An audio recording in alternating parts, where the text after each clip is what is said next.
नमस्कार, खबर की खबर में आपका स्वागत है। आज एक बड़ी खबर आई है अमेरिका से। ऐसी खबर जिससे पाकिस्तान में सनसनी फैल गई। साथ ही साथ ये खबर हिंदुस्तान की विदेश नीति के लिए एक बहुत बड़ी सफलता मानी जा रही है। वो इसलिए क्योंकि अमेरिका ने पाकिस्तान की 6 कंपनियों के ऊपर प्रतिबंध लगाया है। दुनिया भर में वैसे तो 24 कंपनियों के ऊपर प्रतिबंध लगा है, लेकिन पाकिस्तान का सबसे ज्यादा 6 कंपनियों के ऊपर प्रतिबंध लगाया गया है। और अगर आप इसकी वजह सुनेंगे तो आपका भी दिमाग हिल जाएगा। और यह वजह यह है कि पाकिस्तान की कंपनियों पे मिसाइल टेक्नोलॉजी और न्यूक्लियर टेक्नोलॉजी की स्मगलिंग, उसके गलत इस्तेमाल और उसके प्लोरिफिकेशन का आरोप लगाया गया है। जो आज एक प्रेस रिलीज वहां की सरकार की तरफ से जारी की गई, US commerce department, bureau of industry and security, उन्होंने जो प्रेस रिलीज लिखा उससे ये साफ साफ मालूम चल रहा है कि अमेरिका की सरकार, जो बाइडेन सरकार ने एक तरीके से पाकिस्तान को ये बताया है कि आपके पास जितने भी मिसाइल और न्यूक्लियर बॉम्ब्स हैं वो सुरक्षित नहीं हैं। और पूरी दुनिया को इस बात का खतरा है कि पाकिस्तान के मिसाइल्स और उसके न्यूक्लियर वेपन्स वो गलत हाथों में जा सकते हैं। और इसलिए तमाम तरह के प्रतिबंध उस पर लगाए गए हैं। प्रेस रिलीज पर नजर डालिए कि उसमें क्या लिखा है। Today the commerce departments bureau of industry and security issued a rule that adds 24 new entities to the entry list under 26 entries, applying stringent license requirement that will severely restrict these entities' access to commodities, software, technology subject to export administration regulation. These entities are added under the destination of Russia, Switzerland, Latvia, Pakistan and United Arab Emirates. ये press release आई है 24 कंपनियां अलग अलग देशों की जिसके ऊपर ये प्रतिबंध लगा है। इनमें से 6 कंपनियां पाकिस्तान की है। आगे से बकायदा डिटेल में दिया गया।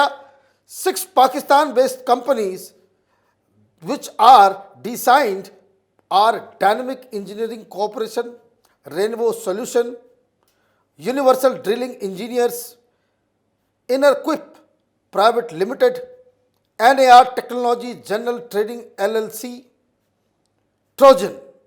These companies were added to the entry list for unsafeguarded nuclear activity and missile proliferation related activities. इसमें साफ साफ लिखा हुआ है कि किस वजह से पाकिस्तान की इन कंपनियों के ऊपर बैन लगाया गया है। बातचीत प्रेस कॉन्फ्रेंस के दौरान यह भी कहा गया 5 companies are being added to the entry list for their contribution to the unsafeguarded nuclear activities and missile proliferation related activities that are contrary to the national security and foreign policy interest of the United States. ये मुख्य मुद्दा है कि पाकिस्तान से जिस तरह से missile technology को अलग अलग देशों में स्मगल किया जा रहा है, जिस हिसाब से न्यूक्लियर टेक्नोलॉजी का आदान प्रदान और जिस बहुत ही अनसेफगार्डेड तरीके से वहां पे ये कंपनियां ऑपरेट कर रही हैं, ये यूनाइटेड स्टेट के इंटरेस्ट के लिए खतरा है।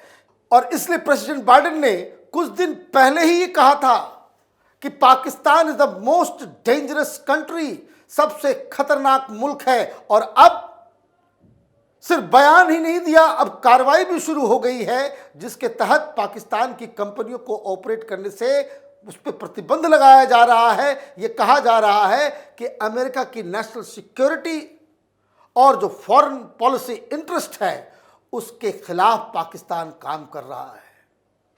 अब यह खबर इंपॉर्टेंट क्यों है, क्यों यह जरूरी है ये समझना कि अभी 2 महीने में ऐसी क्या चीज हुई, क्या बदलाव हुआ जिसकी वजह से अमेरिका और पाकिस्तान के बीच जो गलवैयां चल रही थी, जिस हिसाब से F-16 कि कल पुर्जे और उसके मेंटेनेंस के लिए पैसे जो अमेरिका ने मुहैया कराए, जिस हिसाब से जनरल बाजवा जो अभी तुरंत रिटायर हुए हैं, वो पेंटागन अमेरिका में जाकर के वहां पे बातचीत चल रही थी। यह बताया जा रहा था कि भाई पाकिस्तान और अमेरिका के बीच में नजदीकियां इसलिए बढ़ रही है क्योंकि अमेरिका ने हिंदुस्तान के उस फैसले को, जिसके तहत हिंदुस्तान ने रूस से पेट्रोल और गैस जो लिए, उससे नाराज है। अमेरिका हिंदुस्तान से दूर जा रहा है, पाकिस्तान के नजदीक आ रहा है। लेकिन यह खबर जो आई है, यह तो अपने आप में एक विस्फोटक खबर है। पाकिस्तान के मीडिया, वहां के एक्सपर्ट, वो भी परेशान हैं। उनको समझ में नहीं आ रहा कि भाई आखिर हुआ तो हुआ कैसे। और इस खबर का रेमिफिकेशन ये है कि पाकिस्तान के ऊपर यह इल्जाम लगाया जा रहा है कि तुम्हारे पास न्यूक्लियर बॉम्ब तो है, लेकिन वो सेफ नहीं है। सेफ नहीं होने का मतलब ये कि ये पाकिस्तान की सरहद के बाहर ये कहीं और भी जा सकता है।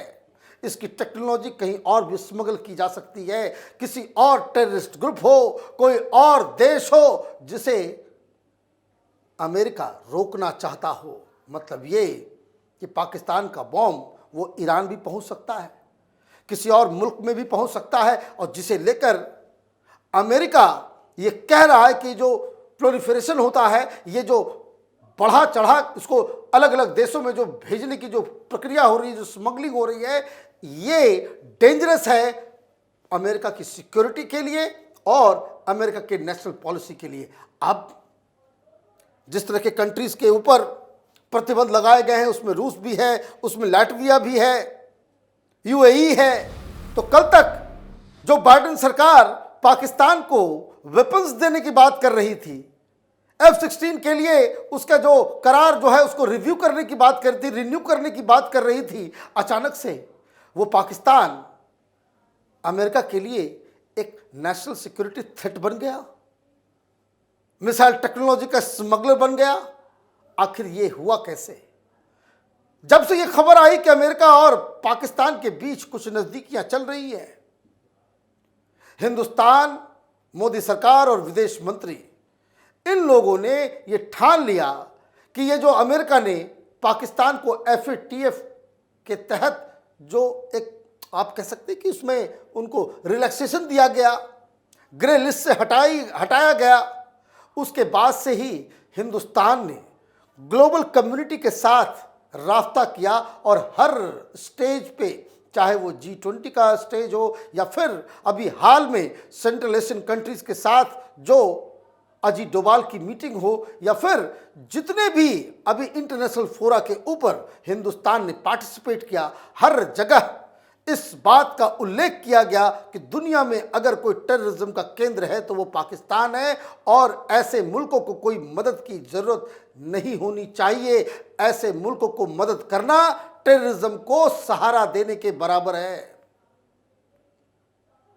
और ये बात इस तरह से रिजोनेट किया कि आप देखिए कि जो G20 का मसला हो या फिर कोई भी फोरम हो, वहां टेररिज्म, प्रधानमंत्री मोदी ने इस मुद्दे को उठाया, पाकिस्तान को घेरा। मुझे लगता है कि ये पाकिस्तान की हकीकत दुनिया के सामने लाने में हिंदुस्तान की डिप्लोमेटिक जो कम्युनिटी है, विदेश मंत्री और जो तमाम लोग हैं, वो कामयाब रहे हैं। और इसलिए अचानक से यूएस का एक यू टर्न होता है और ये प्रतिबंध कर दिया जाता है। ये प्रतिबंध सिर्फ प्रतिबंध नहीं है कंपनियों की, ये पाकिस्तान की क्रेडिबिलिटी के ऊपर सवाल खड़े हो गए हैं कि क्या पाकिस्तान के अंदर जो न्यूक्लियर बॉम्ब्स हैं वो सुरक्षित भी है या नहीं। क्या ये बॉम्ब्स आतंकवादियों के हाथ में जाने का खतरा है, या फिर कोई और मुल्क, कोई छोटे मुल्क के पास जाने का खतरा है। क्योंकि पाकिस्तान के ऊपर कोई भरोसा नहीं है, पाकिस्तान के पास पैसे नहीं हैं, न्यूक्लियर बॉम्ब्स तो हैं, मिसाइल्स तो हैं, पैसे नहीं हैं, अपने लोगों को सैलरी देने के लिए, कर्मचारियों के लिए वो भी नहीं बचा है। तो ऐसे में आप आर्थिक मदद कब तक करते रहेंगे? ये कर्ज लेता रहेगा, लेकिन एक दिन ऐसा आएगा कि पाकिस्तान इन न्यूक्लियर बॉम्ब्स को, मिसाइल्स को वो गलत हाथों के से बेचना शुरू कर दे। और इसलिए बहुत ही खतरा बताया जा रहा है पाकिस्तान के मिसाइल और न्यूक्लियर टेक्नोलॉजी को लेकर। और ये जो बैन लगा है, ये हिंदुस्तान की विदेश नीति का एक बहुत बड़ी, इसको कह सकते हैं कि सफलता, ये एक सर्जिकल स्ट्राइक से कम नहीं है। हमारी नज़र तमाम खबरों पे बनी हुई है। आप देखते रहिए कैपिटल टीवी। हमारे वीडियोस को लाइक कीजिए, शेयर कीजिए और कैपिटल टीवी को सब्सक्राइब कीजिए। धन्यवाद।